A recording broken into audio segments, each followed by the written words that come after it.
Assalamualaikum warahmatullahi wabarakatuh. Siswa-siswi SMP Negeri 2 Penajam Pasir Utara yang saya sayangi. Wabil khusus kelas 8D dan 8E.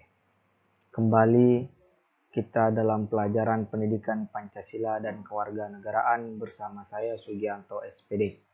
Pada kesempatan kali ini kita akan melanjutkan materi dari 3 materi sebelumnya, yaitu bab 4 Semangat Kebangkitan Nasional tahun 1908, di mana pada 3 bab sebelumnya kita sudah mempelajari Pancasila sebagai dasar negara pada bab pertama, Undang-Undang Dasar Negara Republik Indonesia sebagai hukum dasar dan pandangan hidup pada bab kedua, dan bab 3 memaknai tata peraturan perundang-undangan Republik Indonesia.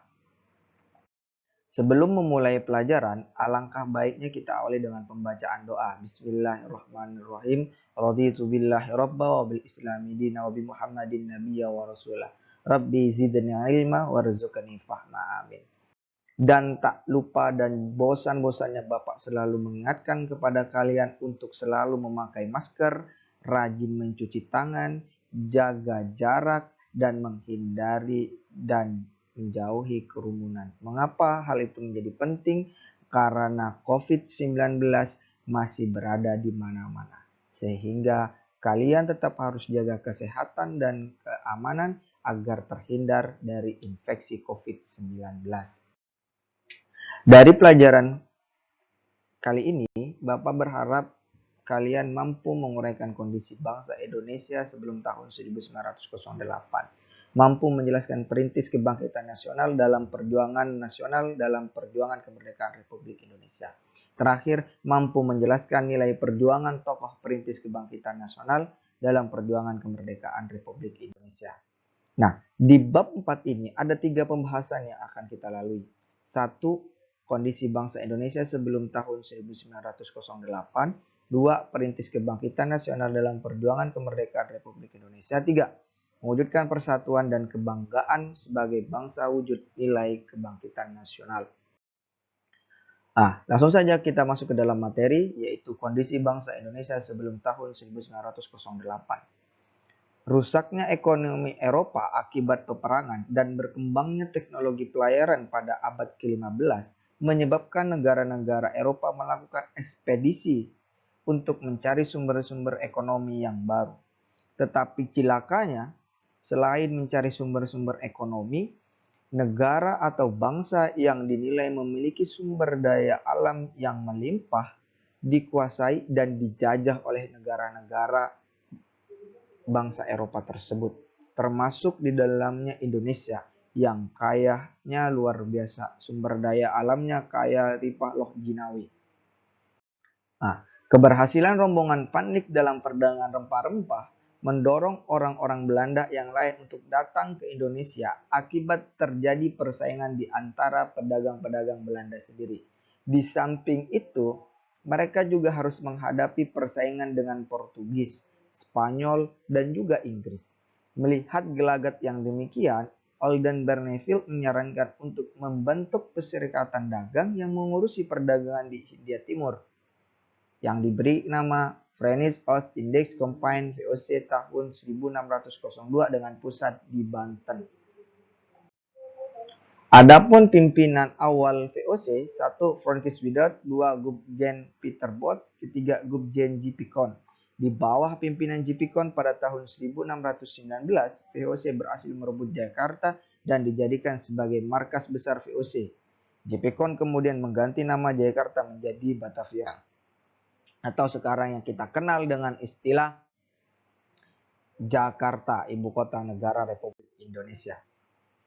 Ada beberapa tujuan atas dibentuknya VOC. Tujuan pertama adalah untuk menghindari persaingan tidak sehat antara semua pedagang Belanda sehingga keuntungan dapat maksimal diperoleh. Kedua, untuk memperoleh posisi Belanda dalam menghadapi persaingan dengan bangsa-bangsa Eropa lainnya maupun dengan bangsa-bangsa Asia.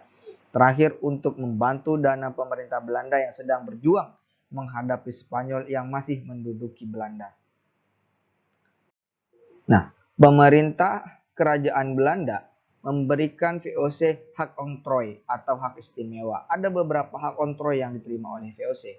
1. Hak monopoli perdagangan dan hak untuk memiliki tentara. 2. Hak untuk melakukan ekspansi ke Asia, Afrika, dan Australia.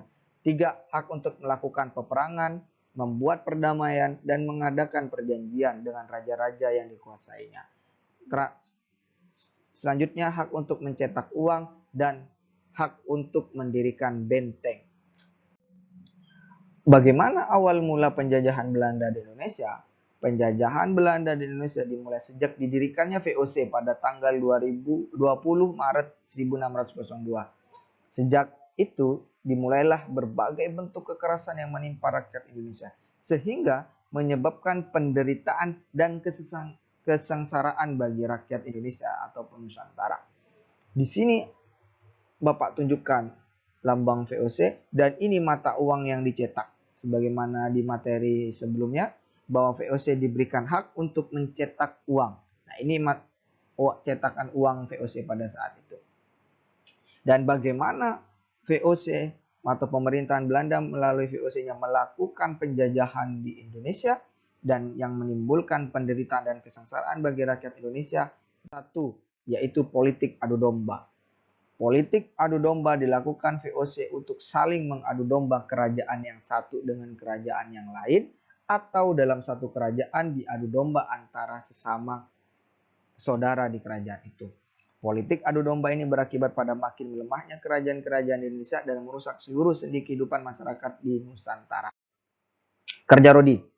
Nah, kerja Rodi. Penduduk di Nusantara makin menderita ketika Dendels berkuasa pada tahun 1808 dan 1811. Penerapan kerja paksa Rodi untuk membangun jalan sepanjang Pulau Jawa, Anyar, Panarukan, membuat rakyat makin sengsara. Semasa kerja Rodi membuat rakyat jadi sengsara. Semasa kerja Rodi membuat rakyat jadi sengsara. Rakyat harus bekerja keras dengan terus menggali bantuan untuk membuat jalan. Pekerja juga tidak mendapatkan upah, bahkan memperoleh tindakan di luar batas pri kemanusiaan. Proses pembangunan Jalan Raya Anyar hingga Panarukan pada tahun 1809 banyak memakan korban jiwa mencapai 12.000 jiwa, angka yang tidak sedikit. Ribuan pekerja yang kehilangan nyawa dalam periode kerja paksa setelah 2 tahap pembangunan. Sebelumnya dilakukan pekerjaan konstruksi biasa, lalu dilanjutkan pasukan Jenny Company atau tentara. Kerja Rodi dilaksanakan setelah company kehabisan biaya untuk membayar tentara dan pekerja profesional. Ini contohnya digambar. Buat jalan, kerja paksa, dan hingga memakan 12.000 jiwa. Ketiga adalah tanam paksa. Penderitaan berlanjut, tidak hanya kerja Rodi, tetapi juga tanam paksa. Belanda menerapkan kultur stil tanam paksa. Aturan tanam paksa diterapkan oleh Gubernur Jenderal Hindia Belanda Van den Bosch pada 1828. Sistem tanam paksa mewajibkan rakyat menanam tanaman sesuai ketentuan pemerintah Hindia Belanda di sawah atau ladangnya. Hasil tanam paksa diserahkan pada pemerintah Hindia Belanda. Tanam paksa mengakibatkan rakyat diperas tenaga dan kekayaan sehingga jatuh miskin. Padahal penjajah mendapatkan kekayaan berlimpah dari Nusantara untuk membangun negara Belanda menjadi kaya di Eropa.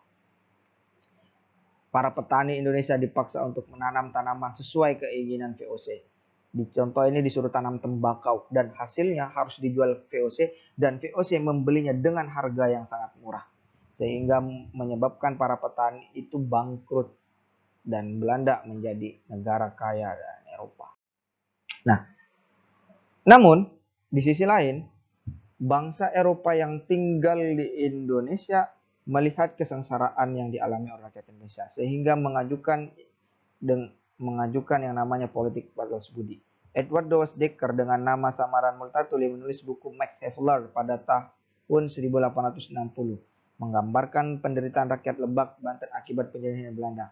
Mr. Van der Meter mengusulkan agar pemerintah Belanda menerapkan politik balas budi atau etik politik.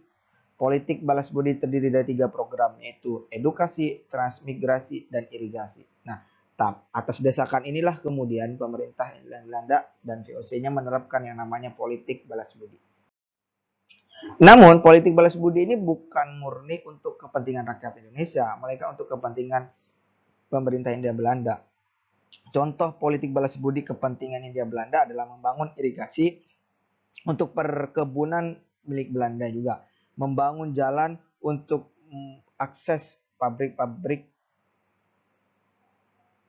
VOC, kemudian membangun sekolah untuk menyediakan tenaga terampil dan murah. Rakyat Indonesia disekolahkan, tapi setelah sekolah memiliki keterampilan disuruh kerja di perusahaan-perusahaan VOC dan dibayarnya dengan sangat murah. Kalau datangkan dari Eropa atau bangsa Belanda sendiri kan butuh biaya yang mahal. Nah, meski demikian, di sisi lain pembangunan sekolah di Nusantara menimbulkan dampak positif bagi bangsa Indonesia, yaitu munculnya masyarakat terdidik.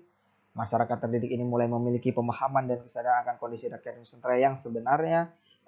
Ya, salah satunya adalah rakyat Nusantara dalam kondisi bodoh, terbelakang dengan kemiskinan di mana-mana. Mereka yang mengenyam pendidikan dan sadar nasionalisme selanjutnya menjadi tokoh-tokoh kebangkitan negara Republik Indonesia, tokoh-tokoh perlawanan untuk melawan penjajah. Nah, rangkuman dari materi ini adalah kondisi bangsa Indonesia sebelum 1908 sangat memprihatinkan. Hidupnya sengsara karena penjajahan. Bukan hanya orang luar saja yang menyebabkan penderitaan, namun sesama bangsa kita sendiri juga terjadi pertikaian disebabkan adu domba dari Belanda. Penderitaan bangsa Indonesia semakin parah ketika Dendles yang berkuasa di Indonesia. Rakyat Indonesia dipaksa kerja rodi dan berlanjut diadakan tanam paksa. Bangsa Indonesia diperas oleh Belanda bukan hanya tenaganya saja, namun kekayaan juga. Adapun sifat perjuangan bangsa Indonesia sebelum tahun 1998 bersifat kedaerahan. Terakhir pada pertemuan kali ini adalah tugas. Adapun tugasnya sebagaimana berikut. Salinlah materi ini dalam buku catatan dan kirimkan melalui grup mapel masing-masing. Jangan lupa mencantumkan nama serta kelas. Nah, apabila dalam penjelasan Bapak ada yang kurang dipahami dan sulit untuk dimengerti, silahkan chat pribadi kepada Bapak. Atas kekurangannya Bapak mohon maaf sebesar-besarnya. Wallahul muwaffiq ila aqwamit thoriq. Wassalamualaikum warahmatullahi wabarakatuh.